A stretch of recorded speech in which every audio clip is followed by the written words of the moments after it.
예. 네, 교수님 바쁘신데 시간 예, 내주셔서 예. 감사합니다. 예. 어제 저희들 우리 공화당에 정말 너무 쇼크 충격적인 일이 벌어져서 오늘 사실 저도 머리가 지금 안 돌아가고 교수님 마찬가지일 거라 생각하는데 그래도 우리는 또 정신을 차리고 또 우리 갈 길을 가야 되기 때문에 오늘 이제 바쁘신 중에도 교수님한테 시간을 허락받았습니다. 지금 우리가 너무 복잡한 상황을 이렇게 살다가 보니까 어느 게 정도인지 어느 게 진짜 옆길인지 분간이 안 될 정도로 많이 혼란스럽습니다. 이럴 때 정말 지식인들이 나서서 우리들한테 이렇게 어떤 길들을 제시해 주셔야지 저희들이 어떤 좀 정리된 기분을 가지고 따라갈 수 있는 어떤 그런 상황인데 지금 어느 누구도 나서서 길을 정리해 주지 않기 때문에 더 우리는 우왕좌왕하는 면도 있거든요. 그래서 이제 역사는 반복된다고 하지 않습니까? 그래서 이제 교수님이 그래도 역사 전공하신 교수님이다 보니까 우리가 새로운 역사를 이제 지나간 역사를 한 번이 되짚어 봐야 될 어떤 시기도 된 것 같아요.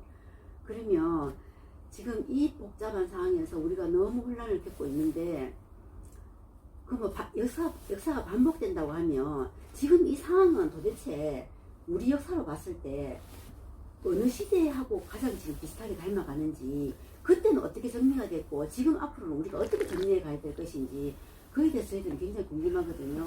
지금 우리 상황은 이제 문재인 씨가 듣도 보도 안 하는 세상을 가자는 거는 우리나라 71년 역사에 없는 세상을 만들겠다는 것이기 때문에 우리나라의 과거의 전례는 없는 거예요. 뭐 일제시대는 독립운동하고 나라가 이제 외세로 침략해가지고 나라가 망했을 때가 있었잖아요. 전쟁을 통해서. 그리고 6.25를 경험했고 외세가 침해한 거 아닙니까?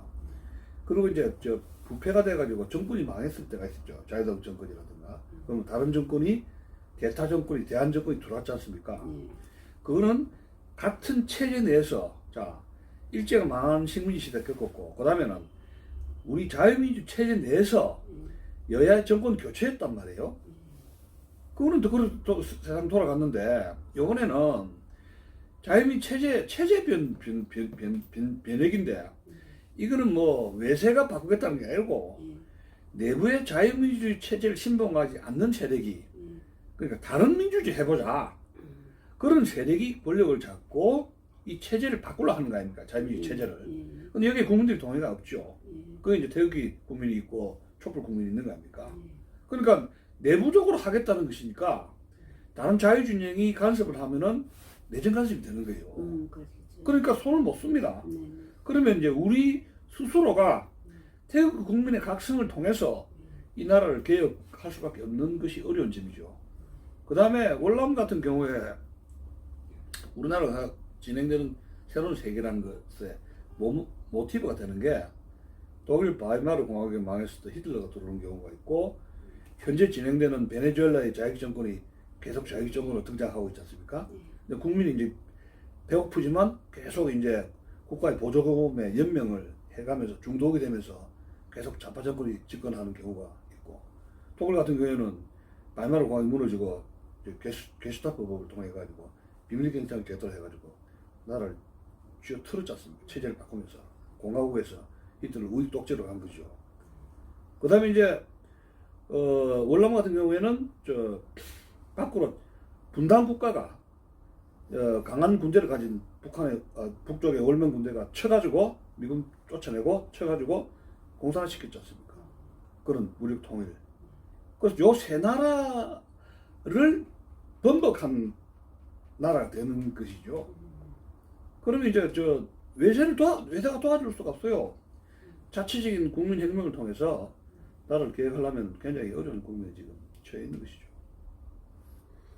그러면 지금 국제적으로 봤을 때도 홍콩도 지금 굉장히 저항을 많이 하고 있는 게 결국 저항한다는 것은 그 자유 세력들이 절대로 공산화돼서는 우리가 못 산다는 어떤 그런 것 때문에 지금 홍콩이 저렇게 많이 긴 시간 동안 지금 투쟁을 하고 있고 또 거기에 맞물려서 지금 대만도 지금 반중공해가지고 지금 자유 세력들이 많이 득세를 하면서 지금 일어나고 있잖아요. 그럼 우리도 거기에 맞물려갖고 우리나라도 거기에 홍콩이나 대만처럼 같이 우리 자유 대한민국을 지키고자 하는 세력들이 그 사람들하고 같이 어떻게 이렇게 근데 가야 되는데 우리도 그렇게 갈 수 있다고 생각하시는지. 지금 홍콩 차이점이 네. 홍콩의 민주화 주도하는 세력이 20대 30대입니다. 예. 홍콩 대학생들하고 졸업한 그런 것 같더라고요. 실업자들 20대 30대고 거기는 민주화 세력이죠. 홍콩 민주화 세력이고. 근데 우리는 지금 60대, 70대, 80대 노인들이 하고 있어요. 태극기 국민들. 그러나 20대, 30대, 40대 세력 그 국민들하고 우리하고는 생각이 완전히 다릅니다. 얘네 개인주의적이고 자신의 이익을 우선 앞장 세우고 하는 거기 때문에 홍콩의 민주화하고 우리하고는 다르고 또 지금 현재 홍콩하고 우리하고 다른 점이 지금 노인 복지 수당 해가지고 뭐 50만 원이니까 부부로 50만 원 받고 서울에 뭐 실업 수당 같은 거 있죠. 그래서 국가라든가 자치단체에서 주는 그 정부의 돈으로 먹고 사는 사람들의 인구가 퍼센티지가 굉장히 늘어났어요. 그러니까 문재인 정부 지지도가 40%, 50%왜 이렇게 높아? 우리가 생각하고 있지 않습니까? 근데 우리 이해가 안 되지만 이미 그런 그 돈이라든가 복지 수당으로 복지국가, 엉터리 복지국가인데 그런 식으로 해가지고 엉터리 표심을 장을 한생 그런 거 하나 있고 또 젊은 세대들이 굉장히 개인주의화 되어 있기 때문에 핵가족 속에서 이 세력들을 옛날처럼 무슨 80년대, 90년대, 70년대, 80년대처럼 소위 말해서 우익운동권으로 만든다는 거는 언론이라든가 방송이 이제 이렇게 교육이라든가 이렇게 서포트가 해줘야 되는데 그런 게 지금 그런 메커니즘이 안 되고 있지 않습니까? 그렇기 때문에 상당히 지금 더 많은 시간이 걸리고 있지만은 일단 뭐 조국 사태를 해가지고 인식이 나빠진 것 뭐 이건 뭐 사실인 것 같은데 다만 이제 이제 국민 저항하고 정권이 이제 어떻게 대응하느냐 그런 게 따라서 좀 변수가 있지 않는가 그런 생각이 들고 12월부터 4월까지 많은 사고가 터지지 않는가 그런 생각이 듭니다. 근데 우리가 지금 그 집회를 나가봐도 알지만 집회 나오신 분들이 사실 다 좀 나이 드신 분들이 많이 6, 70, 80대입니다. 민주에서 나오잖아요. 예. 근데 지금 저는 지금 이 상황을 어떤 정변이 일어났다고 생각하거든요. 이 나라의 사태가.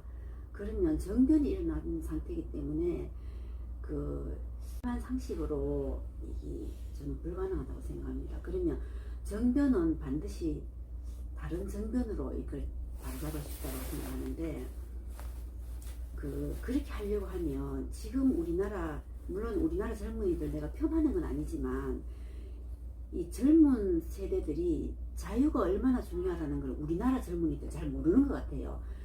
그 쉽게 말하면 이런 게 말하잖아. 우리가 옛날에 너무 먹고 살기 힘들어서 정말 먹을 쌀도 없었다 이렇게 하면 그럼 피자 먹지 그랬어, 빵 먹지 그랬어, 라면 먹지 그랬어 이렇게 얘기할 정도로 진짜 우리가 대화해보면 대화가 안 되잖아요. 그럼 우리 세대는 박정희 대통령 세대도 겪었고 정말 원시 세대에서부터 지금까지 우리가 살아왔던 세대이기 때문에 어떤 어려움도 우리는 나이가 들었을 뿐이지 다 겪어낼 수 있거든요. 그러면 이 정변을 이겨낼 때는 저는 젊은 세대들이 이겨내지 못한다고 생각합니다. 우리나라 젊은이들은.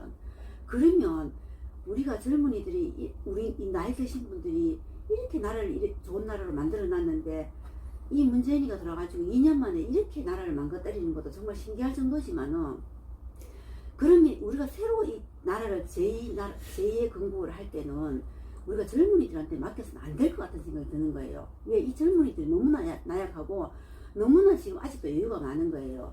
어려움을 안 겪어봤기 때문에. 그러면 우리가 힘들지만은 우리 나이 든 세대가 다시 죽기 전에 다시 우리가 분발해서 이 나라를 세워놓고 죽어야 되겠다는 생각이 들거든요. 그러면 우리가 이 나이 들었는데 지금 와서 뭐 하겠어 이렇게 손 놓고 있으면 안 될 것 같은 거예요. 다시 우리가 죽을 힘을 다해서 이 나라를 다시 세우려면 우리가 지혜를 모아야 되는 거예요. 그럼 우리가 대기 집회에 나갔든지 그 연단에 쓰시는 그 지도하시는 분들이 많은 지혜를 짜내서 어떻게 우리가 이 나라를 다시 세울 것인가를 정말 지혜를 모아야 되지. 그냥 안 된다 하고 물러나면 정말 우리는 미래가 없을 것 같아요. 그러니까 이제 주로 이제 우리 시민단체 국민들이 집회 위주로 돼 있거든요. 네. 물론 이제 소규모로 포럼도 하고 이렇게 교육단체든가 이런 게 하고 있지만은 이제 세상을 이렇게 이제 바꾸는 데서는 시민운동가, 전문적인 시민운동가 그룹이 이제 형성이 돼야 되고, 그 사람들 일부 요인들은 이제 정당에 가가지고 자기 의지를 피해야 되는 거 아닙니까? 그렇지만 야당의 정당이 유능한 시민운동가라든가 지식인들을 적절하게 수혈한 프로세스, 과정, 이런 절차라는 것이 미약하고 소통이 안 되고 있거든요. 말하자면 발탁도 안 되고 있고. 그렇기 때문에 이제 이 길바닥에 있는 유능한 시민운동가들이 이제 뭐 정당을 만든다 해도 한계가 있는 것이고, 또 야당에서 이 지도층에서 영입하는 그런 수혈 문제죠. 그런 과정 이런 것이 아주 미흡하고 비민주적이라 할 수가 있습니다. 즉흥적이라든가 이런 그런 정기적인 뭐 봄이라든가 가을에 군대라는 거는 3월이든 몇든지 모병을 하지 않습니까? 군대들 조직이. 근데 정당 같은 경우에는 정당 입맛이 좋으면 이 사람 오게 하고 싫으면 말고 굉장히 즉흥적이고 인위적이고 제도가 안 돼 있어요. 그렇기 때문에 이 수혈이 돼야 되는데 이 인재가 정당에 수혈이 안 되고 있고, 저는 이런 생각이 됩니다. 자율에 비해서 시민단체 결성이든지 정당 활동하는 게 10년 늦어요. 이제 그 사람들 숫자가 열악하기 때문에 그렇게 몸부림친 것인데, 그것이 어떤 간에 이제 뭐 성공한 케이스고, 그 때문에 그 시민운동가 그룹하고 정당 그룹들 하고 굉장히 이제 밀접한 관계를 해서 역할을 줘야 돼요. 그러니까 이제 거대 야당들 같은 경우에 보면은 유능한 지식인들 이런 사람들 노는 사람들 많아요. 그냥 주변에서 오는 거르지 역할을 안 준단 말이에요. 자격도 그렇고, 그리고 이제 무슨 자금 조직 같은 이런 게서 역할을 안 주니까 그냥 떠도는 그런 그 현상이라든가. 그러니까 이제 뭐 하지만은 어떤 공천이든지 어떤 그 조직의 이런 관리 이런 것이 근본적으로 계획이 돼야 된다는 거, 저는 그런 거를 좀 많이 느끼고 있고, 또 제가 이제 강조하고 싶은 독일, 유럽 같은 경우에는 한 10년 정도 시민단체를 하면은 정당에 들어갑니다. 유능한 사람들이. 시민단체 훈련하고 이제 정당에 들어가서 일을 해요. 근데 거기서 공천도 받고 이런 루트가 되는데, 우리 같은 경우에는 정당인 사람하고 시민단체하고 저기 이제 우쪽에서 이런 것이 이렇게 안 되죠. 그래서 이제 저도 이제 교수지만 편견을 갖고 있었던 것이, 아니 뭐 교수가 정당에 들어가 정치를 해 이런 생각을 사실 많이 했어요. 근데 이제 일반 좀 고상한 이런 시민들도 그런 생각 많이 해요. 근데 이제 정당에 개입을 하지 않으면 안 될 정도로 지금 정치라든가 정당이 썩어 있거든요. 그렇기 때문에 저는 뭐 강조하고 싶은 것이 밖에 있는 사람들이 적극적으로 정당 활동을 해야 된다고 저는 그렇게 보고 있습니다. 현재 지금 그런 상태에 지금 나라가 굉장히 지금 위급한 상태고, 더 중요한 거는 태극기 집회와 이런 것도 중요하지만 그거는 외곽부대인데, 더 전문적인 그런 그 정당 활동을 할 수 있는 요원들을 어떤 시스템 속에서 양성하는 그 제도 시스템이 있어야 돼요. 프로그램이. 그 와와 한다 해서 뭐 그런 사람 필요한 집회도 필요하죠. 근데 이제 상정하라 해가지고 전문 요원을 그 길러낼 수 있는, 말하자면 군에 있는 하사관 장교들 있잖아요. 병사 훈련하는 교관들 있잖아요. 그런 사람들 만들어내야 돼요. 근데 우리는 집회를 해가지고 많은 사람들이 모이면 그게 대선거이라 그러는데, 물론 투표할 때는 숫자가 많이 좋죠. 그렇지만 계속 사람들을 양성하는 그 기관 요원들을 만들어내는 정당 요원들, 사무 요원들, 선거에서 이길 수 있는 관리하는 요원들, 매니저죠. 사무장들. 그래야 유능한 사무장이 있어야 지역구에서 선거 이길 거 아닙니까? 그런 교육 프로그램이 전혀 안 돼 있어요. 전혀 안 돼 있다니까요. 그냥 투표가 어느 정당 지지율이 높으면은 이거 이긴다고 보는데 굉장히 막연한 생각이에요. 구름 잡는 생각이에요. 물론 모릅니다. 저는 여기 와서 느낀 그거예요. 한 사람이 많은 사람을 교육을 시킬 수 있는 어떤 그런 시스템이 돼야 되는데, 그런 시스템이 안 된 것도 문제지만, 또 이렇게 집회를 이렇게 계속 우리 보통 당원들은 그냥 집회에 나와서 우리 공화당이 이렇게 돌아간다 저렇게 돌아간다는 거 알 뿐이거든요. 다른 건 물론 유튜브를 통해서 많이 알지만, 근데 저도 이 집회를 나가보면 이렇게 너무 이렇게 그 변화를 주는 걸 무서워하는 거예요. 변화 주는 걸. 무슨 변화입니까? 그게 이제 그 나이 드신 분들 위주로 하다 보니까 예. 집회 주동하시는 분들도 나이 드신 분들 위주로 주동을 하는 거예요. 그러면 나이 드신 분들이 나와서 할 수 있는 게 기껏 뭐 연설하고 내려가고 이게 다인데 그 연설하는 것도 물론 이제 중요하지 않다는 건 아니지만 중요한데 우리가 너무 오래 집회를 이렇게 해왔기 때문에 또 약간의 변화를 주면서 우리가 지친 몸과 마음을 좀 즐거움도 줘야 되거든요. 즐거움을 줘야지 그 즐거움 때문에도 물론 우리가 나오지만은 주변에서 보는 사람들이 우리 공화당 집회는 굉장히 즐겁게 하네 하는 어떤 그런 이미지 탈바꿈도 시켜야 되거든요. 늘 나이 드신 분들이 나와가지고 연설만 하면 저는 그냥 나이 드신 분들이 와서 저렇게만 하고 가는가 보다 이렇게 이미지가 바뀌는 거예요. 그러면 안 되고 우리 공화당 집회를 굉장히 즐겁게 한다라는 이미지 탈바꿈을 해야 되는 거예요. 그래서 제가 지난번에 이제 그 강화문 집회부터는 젊은 사람들한테 100% 주자. 걔들이 나하고 노래를 하든 춤을 추든 저가 뭘 하든지 간에 젊은 애들이 하는 건 우리가 다 보면 재밌으니까 그렇게 주자 했는데 지금 조금씩 이제 바뀌어가고 있기는 해요. 근데 이제 한 2, 3주 전부터 이렇게 바뀌어가니까 뒤에 이렇게 있어 보면 사람들이 굉장히 즐거워하는 거예요. 저런 게 너무 좋다라는 거예요. 그런 걸 좋다라고 하는 거는 우리가 새로운 걸 받아들이기가 너무 편한 거예요, 그게. 그래서 그러다 보면은 젊은 사람들이 이제 그걸 보고 많이 들어오는데 사실 주변에 사람들이 저한테 들어오는 말들이 우리 공화당에 들어가고 싶은데 어떻게 들어가야 되는지를 모른다는 거예요. 그리고 젊은 사람들이 그냥 주변에서 배회만 할 뿐이지 썩 못 들어오는 이유가 너무 나이 드신 분들이 꽉 잡고 있으니까 들어올 틈이 없다는 거예요.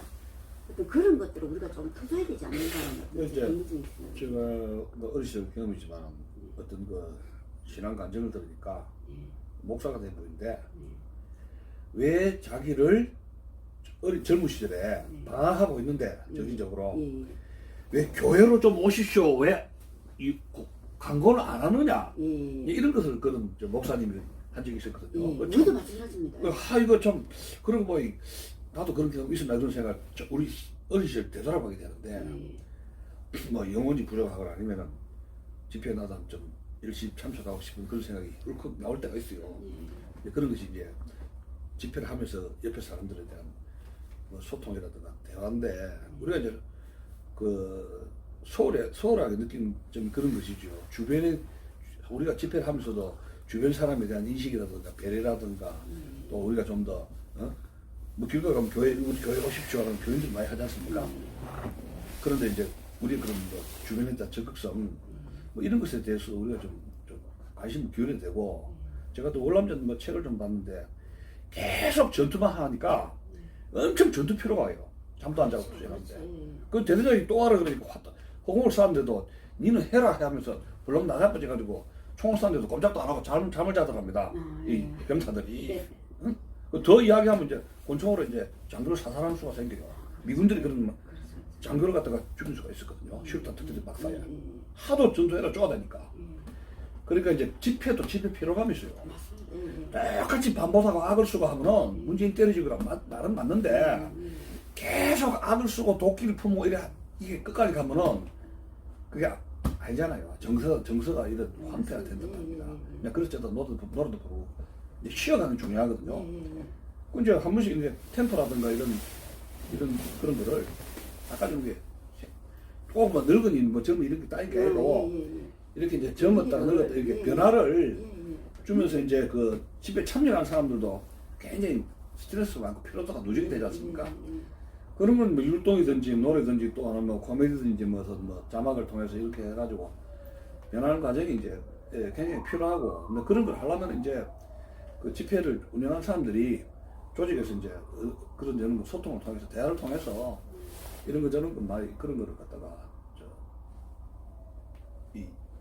이렇게 좋은 인터뷰를 하게 돼서 정말 저로서는 영광입니다. 이게 우리가 그 집회를 투쟁을 하려면 그냥 몸만 나가서 투쟁을 하는 것이 아니라 많은 것을 연구해 가면서 그 좋은 지혜도 많이 짜가면서 그렇게 투쟁을 해야 되기 때문에 이제 이런 유튜브를 통해서 많은 그 정보 교류를 하기 위해서 그 유튜브 외에 꼭 그 좋아요와 구독 눌러주십시오. 감사합니다. 예, 감사합니다. 다음에 또 뵙겠습니다. 예, 고맙습니다. 예.